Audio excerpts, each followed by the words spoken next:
और तुम उन लोगों को खूब जानते हो जो तुम में से हफ्ते के दिन मछली का शिकार करने में हद से तजावुज कर गए थे।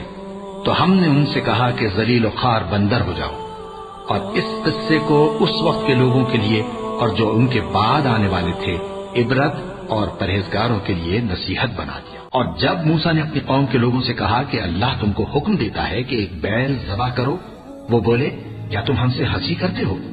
मूसा ने कहा कि मैं अल्लाह की पनाह मांगता हूं कि नादान बनूं। उन्होंने कहा कि अपने परवरदिगार से इल्तिजा कीजिए कि वो हमें ये बताए कि वो बैल किस तरह का हो। मूसा ने कहा, परवरदिगार फरमाता है कि वो बैल न तो बूढ़ा हो और न बछड़ा, बल्कि उनके दरमियान यानी जवान हो। सो जैसा तुमको हुक्म दिया गया है वैसा करो। उन्होंने कहा, अपने परवरदिगार से दरखास्त कीजिए कि हमको ये भी बता दे कि उसका रंग कैसा हो। मूसा ने कहा, परवरदिगार फरमाता है कि उसका रंग गहरा जर्द हो कि देखने वालों के दिल को खुश कर देता हो।